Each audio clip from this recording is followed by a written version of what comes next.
Bom, na última aula, nós estávamos vendo como que se calcula as tensões nos infinitos planos passando por um determinado ponto da estrutura, né?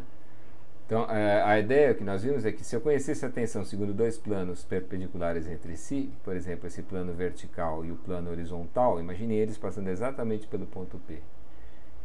Eu conseguiria calcular por equilíbrio a tensão num plano inclinado qualquer, passando exatamente pelo ponto P, estudando a situação limite desse elemento aqui, um elemento de pequenas dimensões em torno do ponto, quando as dimensões tendem a zero. Quando essas dimensões tenderem a zero, eu posso imaginar que as tensões sejam constantes em cada face do elemento e que esses planos passem exatamente pelo ponto P. Então, montando o equilíbrio desse elemento, a gente descobriu as tensões sigma e tal no plano inclinado em função do ângulo que define esse plano inclinado, né? O resultado foi isso aqui, ó.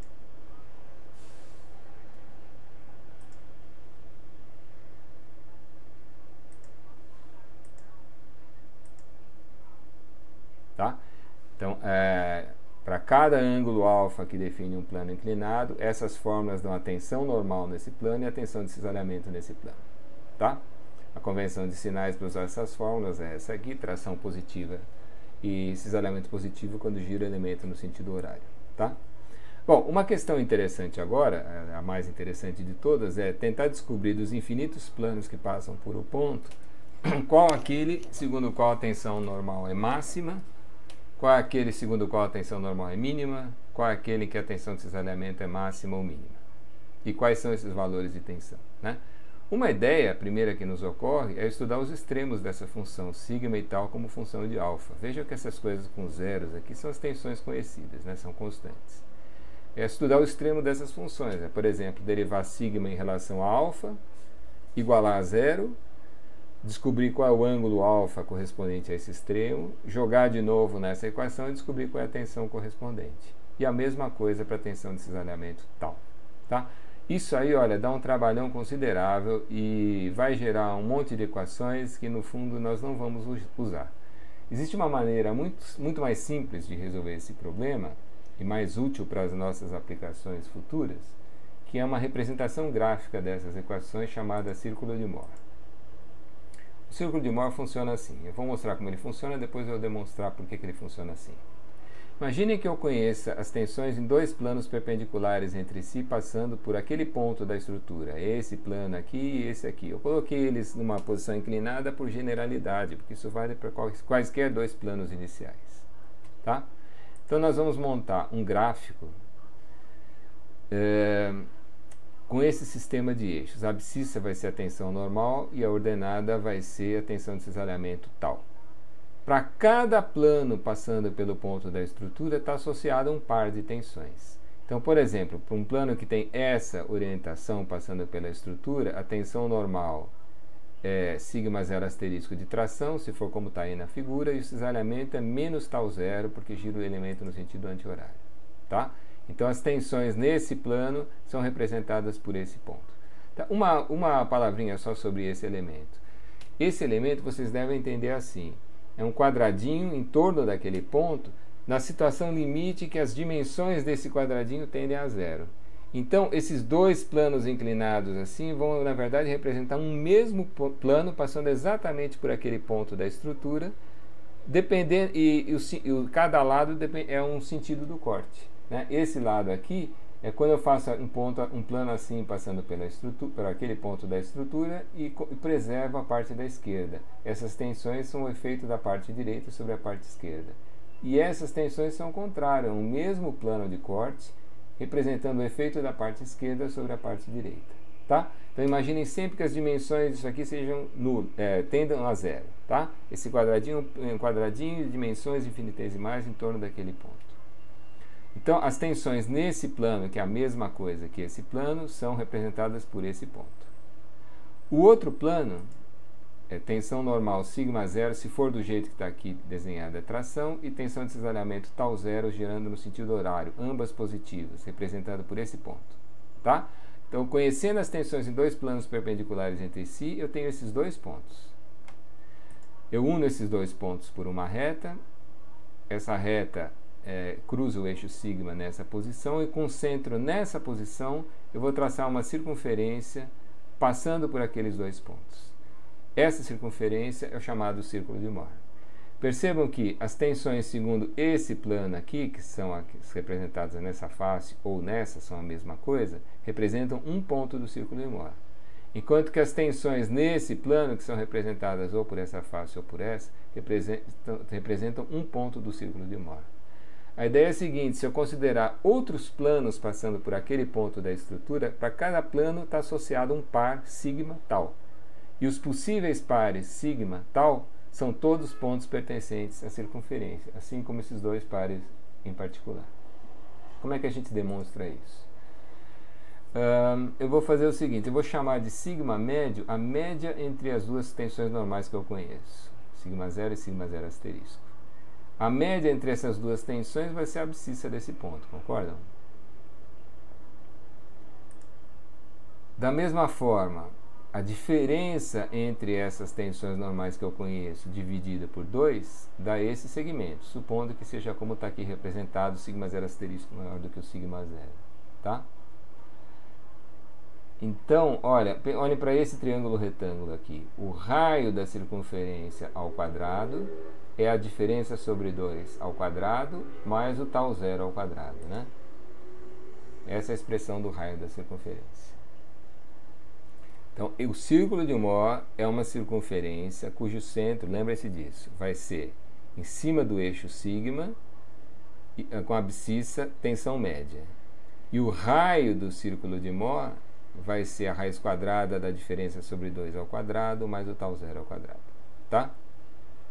Vejam como é que isso aqui aparece. Essas são aquelas duas equações que davam a tensão normal e a tensão de cisalhamento num plano inclinado de um ângulo alfa qualquer. A única coisa que eu fiz de diferente é que eu peguei esse termo que estava no segundo membro e joguei para cá com sinal de menos, tá?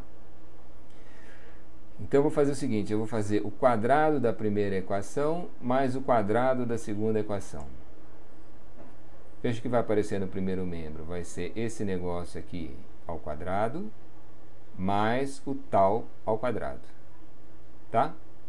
No segundo membro vão acontecer várias simplificações, porque tanto numa equação como na outra eu tenho uma parcela mais outra parcela ao quadrado. Se eu fizer aqui a expansão desse produto notável, veja o que vai acontecer. Quando eu fizer o quadrado do primeiro aqui, somado ao quadrado do primeiro aqui, vai aparecer seno ao quadrado mais cosseno ao quadrado, multiplicando uma mesma coisa. Quando eu somar as duas, vai dar só essa mesma coisa, tá?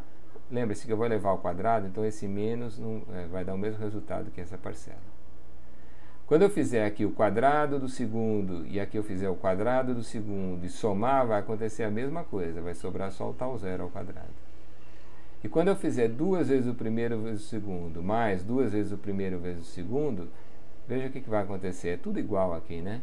Só que aqui tem um sinal de menos. Na hora que eu somar, vai desaparecer esse termo do meio, tá? Então, o que nós estamos observando aqui é o seguinte: os possíveis pares sigma e tal, cada um correspondente a um ângulo alfa e, portanto, a um plano inclinado, devem obedecer essa relação. Bom, e nessa relação, nós vamos identificar essa aqui, a média das tensões conhecidas, foi o que eu chamei de sigma médio, né? E essa aqui é e essa relação aqui é o raio, o que eu chamei de R na figura anterior. Isso aqui é a equação de uma circunferência. Basta vocês imaginarem no lugar do sigma o x e no lugar do tal o y, né? O centro da circunferência é x igual a isso e y igual a zero. E o raio da circunferência é esse negócio, como a gente queria demonstrar, tá? Bom, tendo então os planos perpendiculares entre si, as tensões nesses planos, eu determino esses dois pontos, faço essa reta, traço a circunferência, e a partir dessa construção a gente já tira algumas informações muito importantes que daria um trabalhão determinar analiticamente. Por exemplo, as máximas tensões normais. Essas tensões normais são chamadas de tensões principais. Os planos correspondentes são chamados de planos principais, tá? Então veja que a máxima tensão normal, σ1, vai ser a tensão média mais o raio. E a mínima vai ser a tensão média menos o raio. Nas variáveis originais do problema dá esse negócio aqui. A gente costuma juntar essas duas equações numa mesma equação, escrevendo com esse mais ou menos. Isso aqui não é que a gente tem dúvida, é que se eu usar o sinal de mais, vai dar o 1, o σ1. Se eu usar o sinal de menos, vai dar o σ2. Tá? Isso aqui é muito parecido com aquelas equações que a gente obteve naquela coisa de momentos principais de inércia, momentos centrais de inércia. Né? As equações são formalmente idênticas, por isso dá tudo muito parecido. Tá? Se eu quiser as tensões de cisalhamento máximo e a tensão de cisalhamento mínima, o máximo é o raio e o mínimo é menos o raio. E nas variáveis originais do problema dá essas duas expressões. Tá? Observem que esse termo aqui, que dá em módulo tal máximo ou mínimo, é igual a esse pedaço da equação das tensões principais. Tá? Nós vamos guardar essa equação aqui, nós vamos usar isso aqui mais para frente. Se eu conhecer as tensões dos dois planos perpendiculares entre si, por essa conta eu calculo a tensão principal maior e a tensão principal menor. Tá? Observem que nessas relações, isso é muito bom para nós, porque no final das contas, quando a gente for usar isso aqui, eu não quero saber quem é a tensão com asterisco, quem é a tensão sem asterisco, eu vou ter números aqui, tá certo?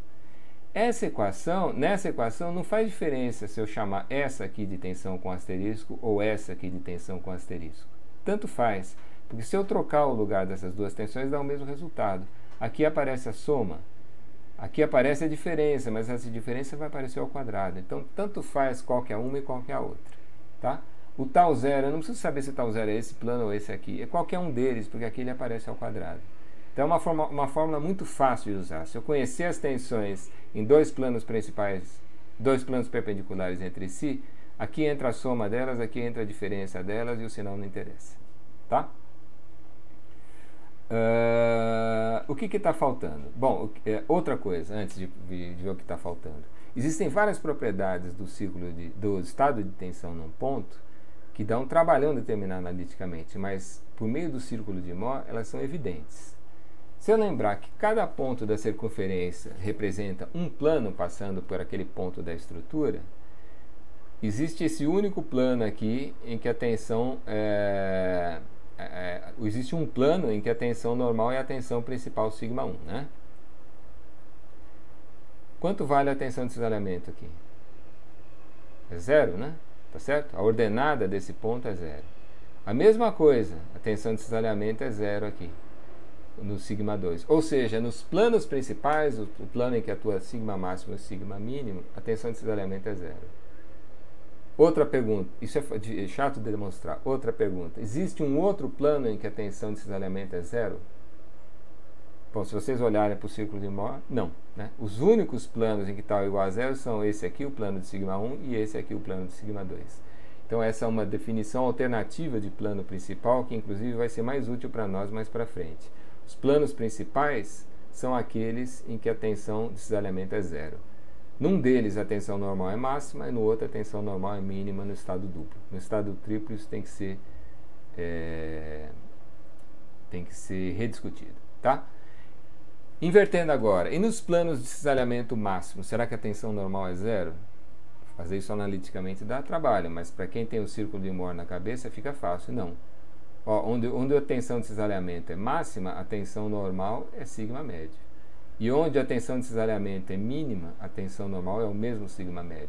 Então, nos planos de tal máximo e tal mínimo, existe tensão normal, é a tensão média. Tá? O que está faltando, então? Tendo o círculo, eu já sei as tensões principais, já sei o cisalhamento máximo e o mínimo. Falta descobrir os planos em que acontecem essas coisas. Para determinar os planos, usando o círculo de Mohr e não as equações, eu quero me livrar das equações, a gente tem que introduzir um conceito importante, que é o de polo do círculo de Mohr. Tá? Isso aí, vocês prestem bem atenção, porque vocês não vão achar com facilidade nos livros. Né? Então, como é que eu acho o polo do círculo de Mohr? É assim. Eu tenho aqui as tensões conhecidas, a partir desse par eu determino esse ponto, a partir desse outro par eu determino esse outro ponto, traço a circunferência e tá. Determino a tensão principal maior, a tensão principal menor, tudo que eu estou querendo. Como é que eu determino o polo do círculo de Mohr? Eu faço assim. Esse ponto aqui de baixo representa o plano em que atuam essas tensões, sigma 0 asterisco e menos tau 0. É esse plano aqui, que é a mesma coisa que esse plano, tá? Então eu vou fazer passar por esse ponto uma reta paralela a esse plano. Veja, quando eu desenhei esse quadradinho aqui, eu desenhei esse quadradinho na orientação que ele tem lá na estrutura. Os planos que eu conheço, passando pelo ponto P, eles estão inclinados dessa forma na estrutura. Então eu vou traçar por esse ponto uma reta paralela a esse plano. Onde essa reta encontrar o círculo novamente, fica definido o polo. Não vamos confundir esse P com o ponto P da estrutura. Isso aqui é o polo. Isso é uma infelicidade aí na hora que eu escrevi. Isso aqui é o polo, tá? Então, por esse ponto, que representa as tensões nesse plano, eu traço uma reta paralela a esse plano. Onde essa reta encontrar a circunferência é o polo, tá? Vejam que o polo é uma propriedade do círculo de Mohr. Dado esse quadradinho aqui, o polo fica determinado. Se eu tivesse considerado não esse ponto associado a essas tensões, mas o ponto associado a essas aqui, daria o mesmo polo. Ó. Esse par de tensões é representado por esse ponto no círculo de Mohr. Se eu traçasse por esse ponto uma reta paralela àquele plano, daria exatamente o mesmo polo. Tá? Então, seja vindo por aqui ou por ali, a gente chega no mesmo polo. Pela própria maneira como esse polo é determinado, eu não vou demonstrar isso porque vocês não iam gostar, e eu também não, vale a seguinte propriedade. Qualquer reta, se vocês pegarem uma reta que vai do polo até um par sigma tal qualquer, essa reta é paralela na estrutura ao plano segundo o qual atuam essas tensões. Isso vale para esse par e vale também para esse par. Vale para os outros. Se eu quiser saber, se eu traçar uma reta de P até o ponto representativo do plano principal, que é essa reta tem a inclinação na estrutura do plano em que atua essa tensão. A gente costuma representar, por exemplo, dessa forma. Existe uma outra representação mais adequada que eu vou mostrar na sequência. Tá? Esse é o plano em que atua sigma 1, na estrutura. Se eu fizer um corte passando pelo ponto com essa inclinação, a tensão naquele ponto, segundo esse plano, vai ser a tensão principal, sigma 1. E não vai haver tensão de cisalhamento. Tá? Se eu quiser o plano em que atua sigma 2, eu traço uma reta de P até esse ponto aqui. Esse é o plano na estrutura segundo o qual atua a tensão principal, sigma 2. Não há tensão de cisalhamento nesse plano. Outra propriedade do estado de tensão que dá para descobrir analiticamente, mas dá um pouco de trabalho, aqui é evidente. Esses dois são os planos principais. O ângulo entre eles é 90 graus, não é? É só olhar para a geometria dessa figura. Os planos principais são sempre perpendiculares entre si. Não por acaso, lembre-se quando a gente tinha figuras planas, os eixos principais, chamados de eixos centrais, quando a origem é no centro de gravidade, eram sempre perpendiculares entre si. É pelo mesmo motivo, porque as equações são formalmente idênticas. Tá? Se eu quiser aqui o plano em que atua a tensão de cisalhamento mínima, eu traço uma reta do polo até esse ponto. Tá? Então, na estrutura, nesse plano, qual seria o par de tensões? A tensão de cisalhamento seria seria negativa, né? Seria o tau mínimo negativo. E olha, negativo, quando eu faço esse achurado aqui, é por isso que eu não gosto dessa representação, é como se o quadradinho ficasse para cá. Esse cisalhamento giraria esse quadradinho no sentido anti-horário, por isso que ele é negativo. E a tensão normal seria o sigma médio, nesse caso positivo de tração. Outra propriedade do estado de tensão que dá trabalho determinar analiticamente. Vejam, esse aqui é um plano principal e esse é o plano de tau mínimo. Né?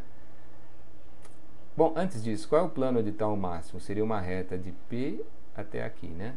Obviamente, esses dois planos são perpendiculares entre si. Os planos de tau mínimo e tau máximo são perpendiculares entre si. Bom, mas qual é o ângulo formado por esse plano e um plano principal? Se vocês olharem, pensem nesse arco aqui. Ó.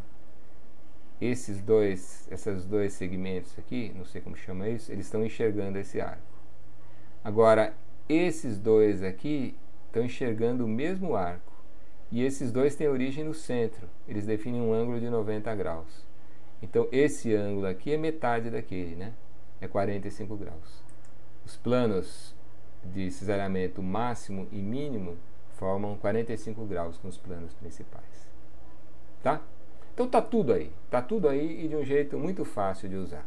Eu sei que isso aqui pode estar parecendo um pouco confuso, porque esse monte de letras aí confunde, né? Mas na sequência eu vou fazer um exemplo com números. Com números vocês vão ver que isso é muito mais fácil do que parece. Tá?